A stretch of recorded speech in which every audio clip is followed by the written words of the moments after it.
There are patients who speak too much when they're afraid. And then there are those whose silence holds more weight than anything you could chart. She was the second kind. I didn't know her name when they handed me her file. Just the condition: global aphasia, left hemisphere infarct, minimal receptive response, nonverbal, unassisted. But I've learned over the years that what a chart doesn't say is often more important than what it does. There was no note about the sketchbook. No mention of the way she tapped the bed once, then twice, as if trying to signal something only memory could translate. No one wrote that she had eyes like a story you forgot you knew. This is not a story about recovery, not in the traditional sense. This is a story about what remains when language falls away, and the quiet way a hand can remember what a voice could never say. They told me her name was Wren, not like the bird, though that's what it sounded like, just Wren. No last name, no emergency contact, no spoken words, only a file with the clinical term, global aphasia following ischemic stroke, left MCA territory. It was my third week at the rehabilitation center. I had requested the neurology floor because I thought I could handle it. I thought I could look at damaged minds and broken brains without thinking of my mother. I was wrong. Wren had been transferred from the acute stroke unit 2 weeks prior. 27 years old, former art student, suffered a massive ischemic stroke during a train ride alone. Bystanders said she had slumped over mid-sketch. No identification except for a worn backpack with half-used colored pencils, a sketch pad, and a tube of orange paint that had exploded during transport. Her right hand was curled into a claw, non-functional. Her left hand, shaky but usable, rested on her lap. She made no eye contact when I entered room 302 for the first time, just sat there, thin frame hunched over, eyes fixed on the window like she was watching something only she could see. Or maybe waiting for someone she knew wouldn't come. "Wren," I said gently, "my name is Dr. Ezra. I'm here to help." No response. I sat in the chair across from her, let my clipboard rest on my knees. The chart had warned me. She couldn't understand language, couldn't speak, couldn't write. The stroke had wiped her verbal centers clean, like a chalkboard someone took a wet rag to and then forgot to dry. But as I looked at her, something tightened in my chest. Because she didn't look blank. She looked like someone who had 100 words stuck just behind her eyes. I tried the flashcards, the ones with pictures. Cup, chair, apple, nothing. No recognition, no attempt. When I held up the image of a red balloon, she flinched. It was small but real. Her fingers twitched, her eyes flicked away, then closed. I set the card down and didn't speak again. We sat like that for 40 minutes. The silence wasn't comfortable, but it wasn't cold either. Just patient. When I left, I wrote in her file, "No receptive language response, no expressive attempts, possible residual semantic triggers, reevaluate with AAC alternatives."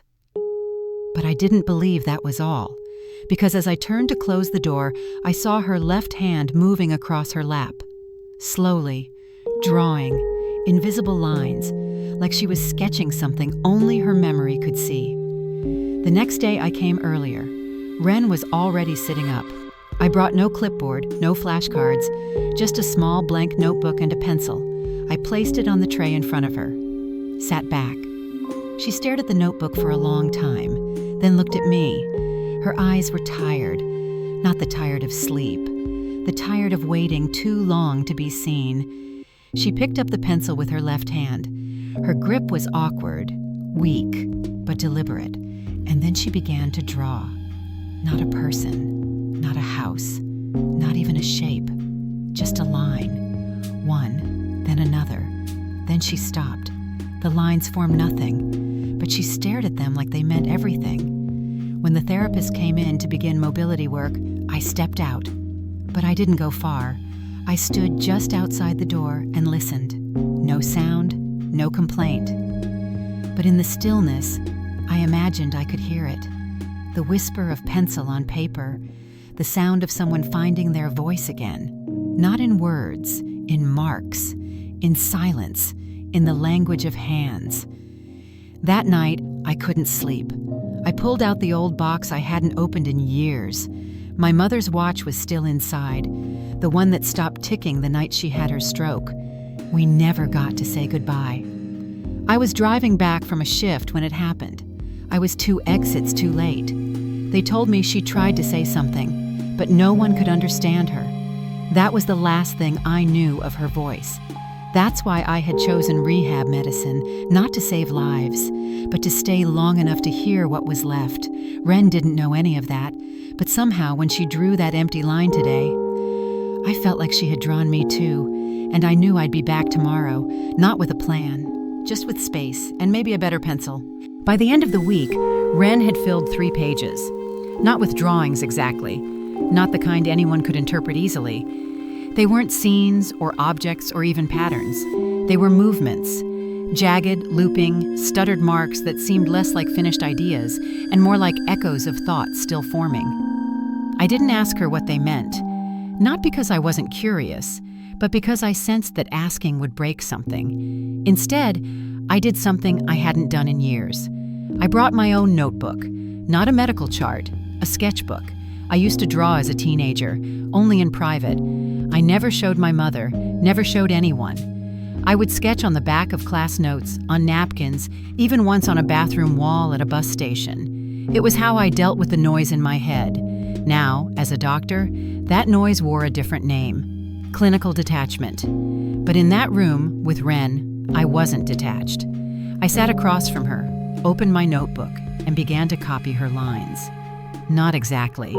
I just let my hand move in response to hers. We didn't speak. Of course, she couldn't, but neither did I. Each day, the lines changed. At first, hers were thin, halting, spaced apart. Then they grew darker, closer together, sharper. On the 5th day, she drew a single circle. Not round, not smooth, just an orbiting broken loop that collapsed in on itself like a spiral interrupted. I circled mine around hers. She paused, looked up at me, held my gaze for a second longer than usual. That was the moment I knew she was still in there. The therapists didn't see it.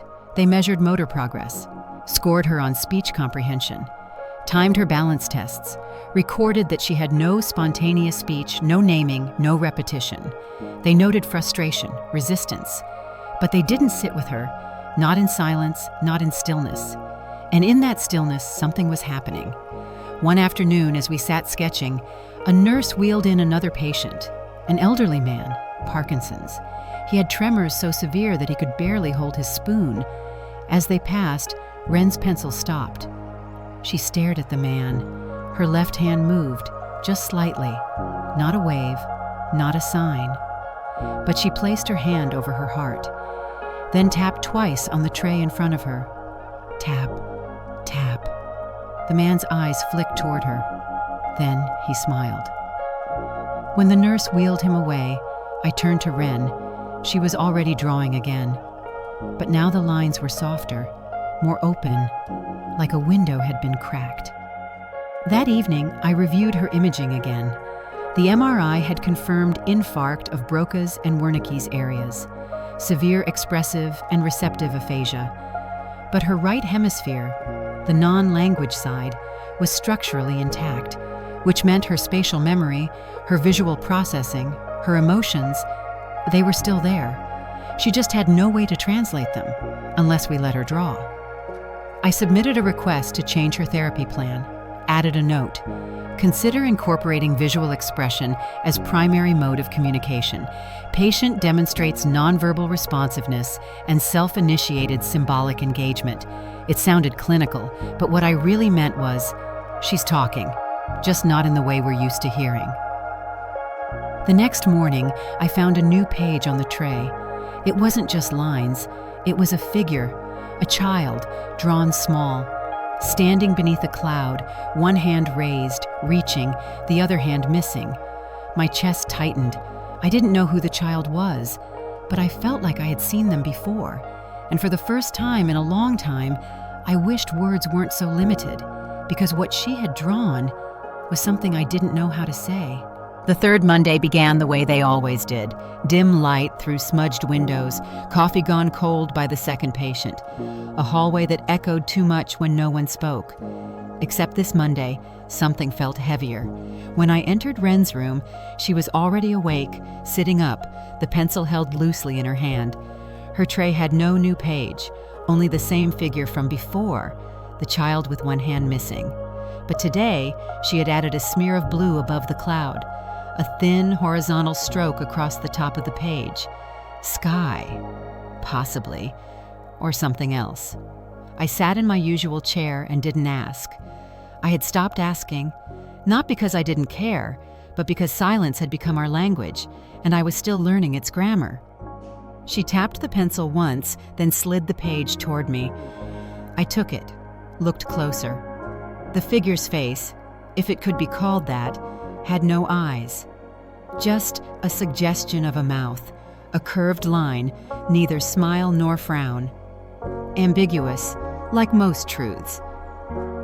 I traced my finger near the edge of the page, then stopped. There was a small shape tucked in the corner, so faint it could have been a smudge. But it wasn't. It was a shape I recognized. A compass. Badly drawn, but unmistakable. I hadn't seen that symbol in 15 years. Back when I was 13, I used to get lost a lot. Not physically, emotionally.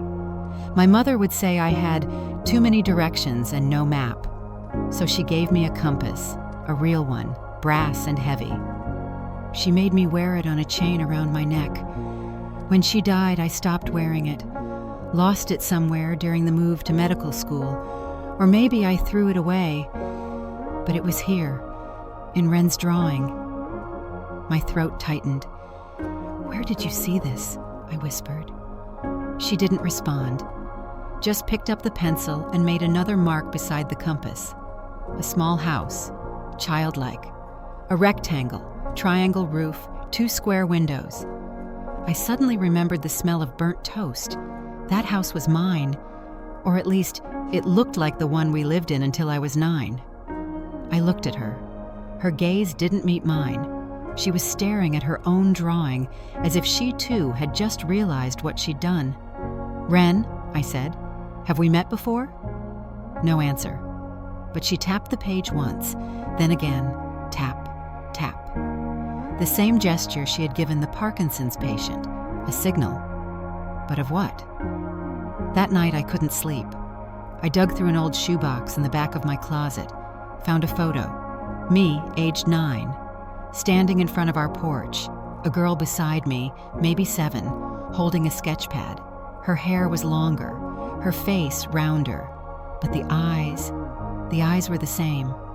It was Wren. She had lived next door one summer. We had drawn together. She had called me Compass Boy. I had called her Painter Girl. We lost touch after my father left, after we moved in with my aunt. I never saw her again, until now, in a rehab ward, silent, trying to speak, not just about her stroke, but about something deeper, a memory neither of us had known we needed, until she drew it. The next morning, I brought watercolors, not because I expected her to use them, but because something about the gray pencil marks, no matter how sharp or deliberate, felt incomplete now, like a whisper waiting to be sung. Wren didn't look surprised when she saw the set. She just lifted the lid, picked up the smallest brush, dipped it in blue, and began. No greeting, no pause, just movement. The paper came alive beneath her hand. She worked slowly, carefully, not with the confidence of an artist, but with the reverence of someone digging up memory, like bones buried under soil.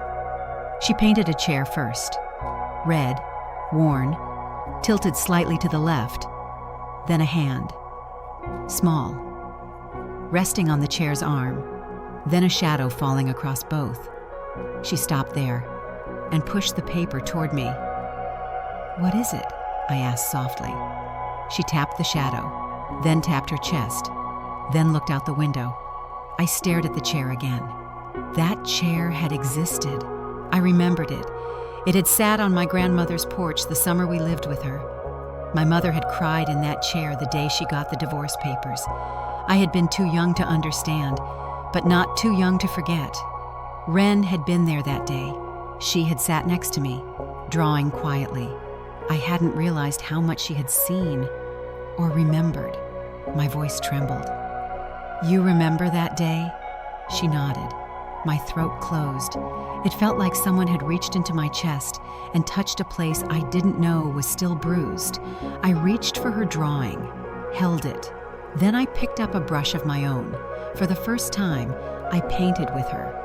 I added only one thing: a sun, small, rising behind the chair, barely visible. She stared at it for a long time.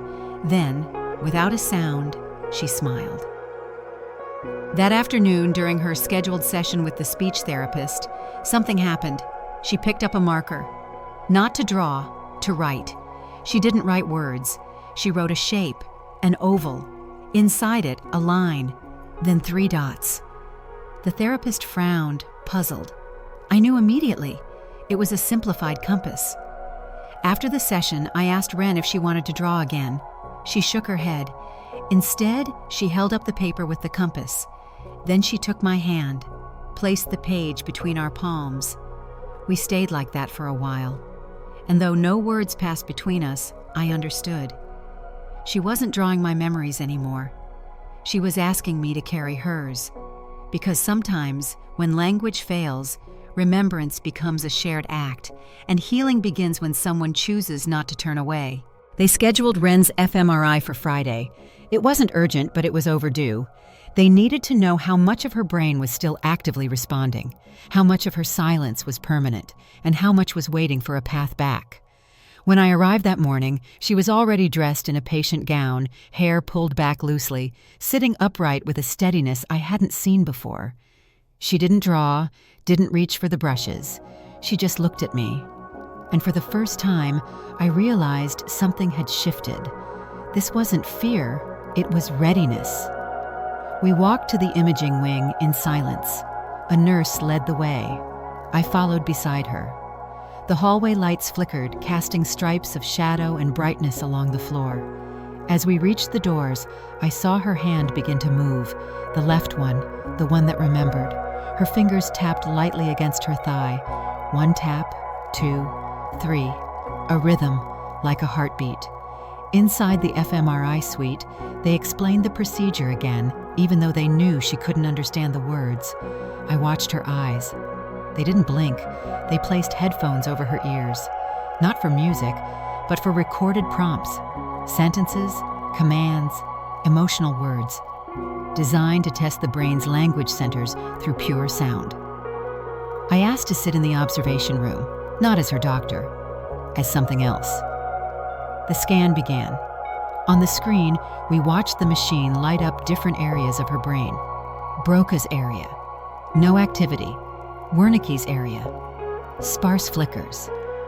But the right temporal lobe, the visual memory center, pulsed with light like a signal in the dark, even if the scan didn't show it in the places we expected.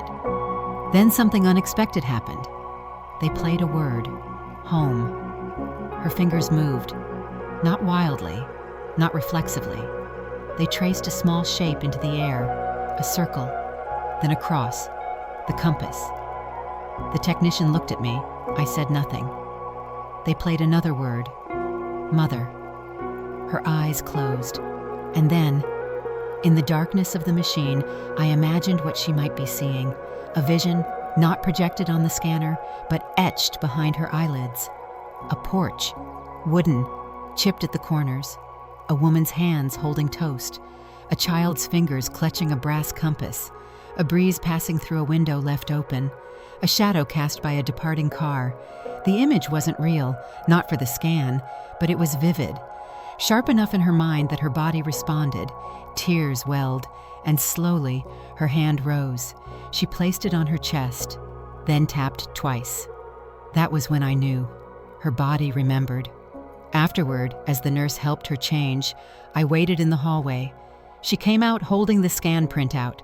It meant nothing to her, just paper, shapes, numbers. But when she handed it to me, I noticed something. A faint smudge of graphite on the edge. She had marked it. Her hand had left a trace. Not accidental, intentional. I walked her back to her room, helped her into the chair, placed the paper on her tray. She didn't speak, didn't need to. That evening, I stayed late, sat in the dark outside her room. And I realized, for all our tools, our scans, our charts, we still don't fully understand how memory survives trauma. But I knew one thing.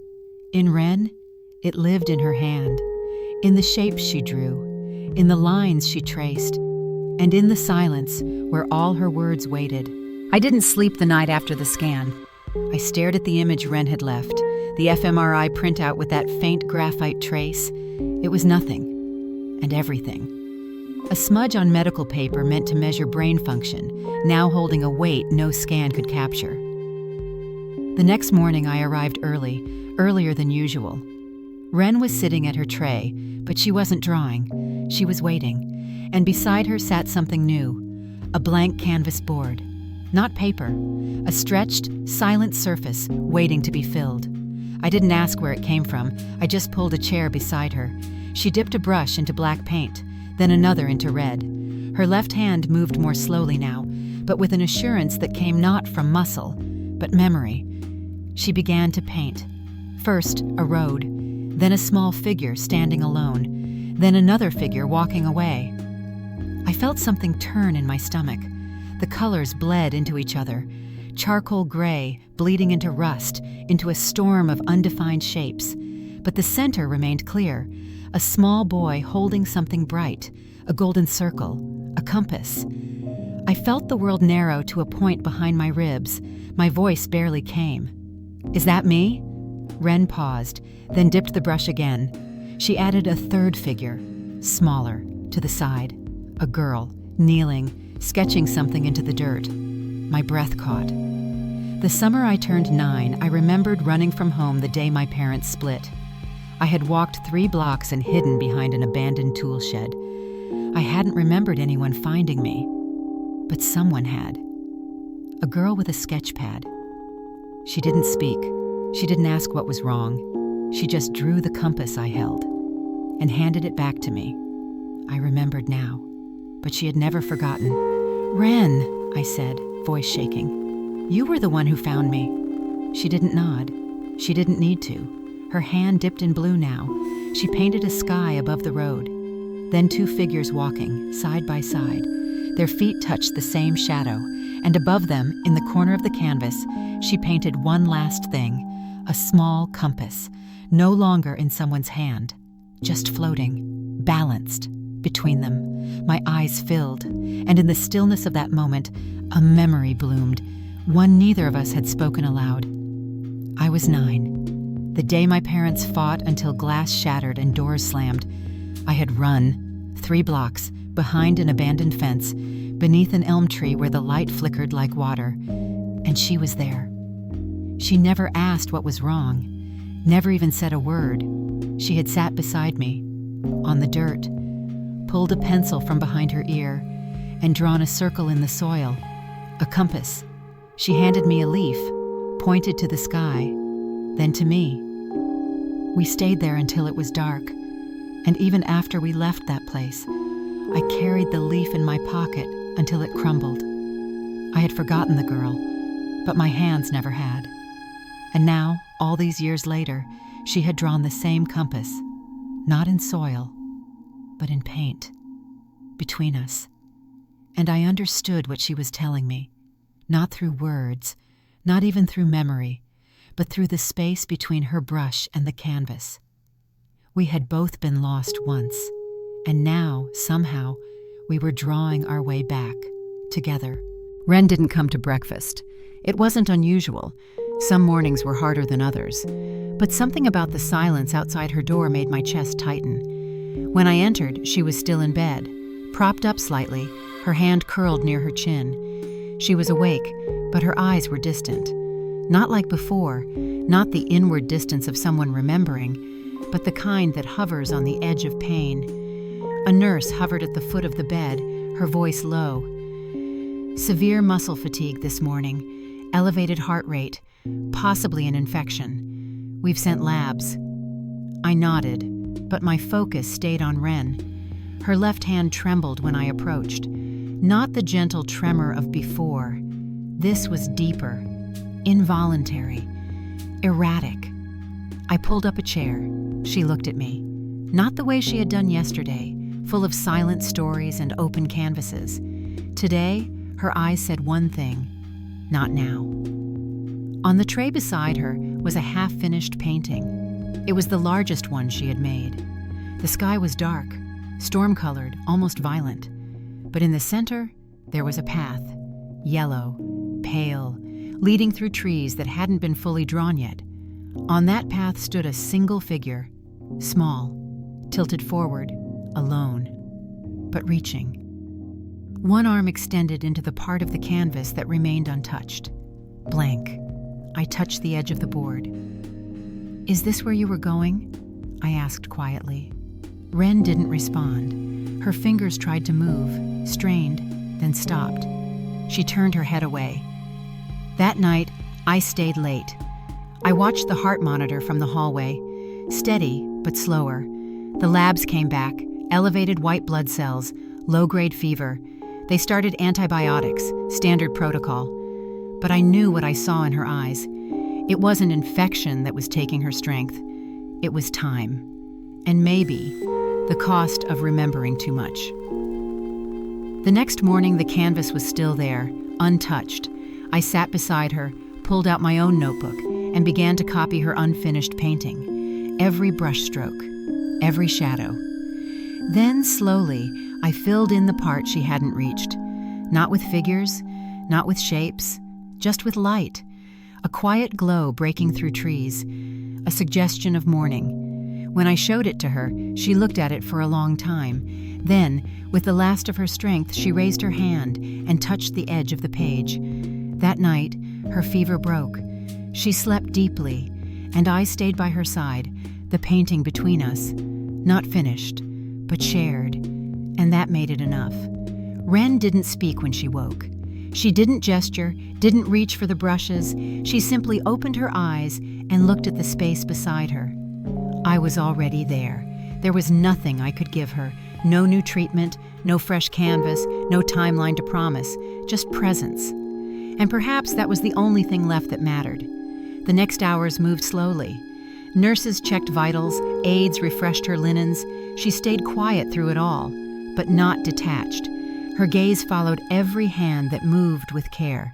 She watched the way the window curtain shifted when someone walked by. And when I sat back down beside her, she turned to me. Her fingers, curled at rest, moved just enough. She tapped twice against the mattress. Once, then again. The rhythm I had come to know. I leaned in. "I'm here." No response, but her eyes closed softly, as if the words had reached a place that mattered. That afternoon, she asked for the painting. Not aloud, she pointed, not to the canvas, but to the copy I had made. I handed it to her. She held it like something fragile. And then, with a pencil barely held between her fingers, she wrote one word. It was misshapen. Letters uneven. Pressure too soft to read from far away. But I saw it. I read it. It said, "Stay." I nodded, and I stayed. Through the evening, through the quiet change of shift, through the soft hum of distant monitors. I stayed when her breathing grew shallow, and when her hand finally rested. It never reached the canvas again, but she had already painted everything she needed. The next morning, sunlight poured into the room. On her tray sat the final picture, mine and hers, side by side. Two versions of one journey, not mirrored, not identical, but connected. And in the space between them, there was silence. Not absence, but presence. Because some stories don't end, they echo.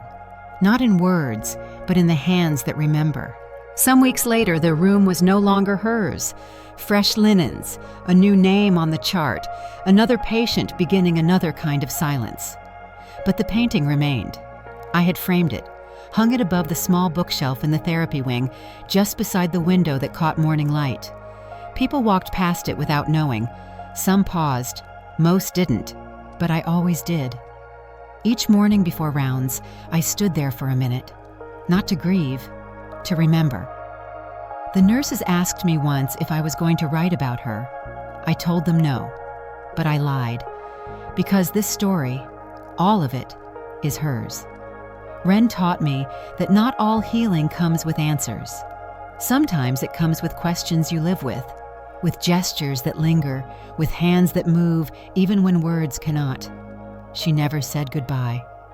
But in the space between brushstroke and breath, she told me everything she needed to.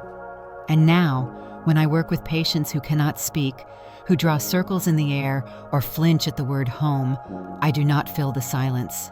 I wait, and I listen. Not for language, but for rhythm. Because somewhere in those quiet spaces, someone is still trying to be heard, and sometimes the most human thing we can do is stay long enough to hear them.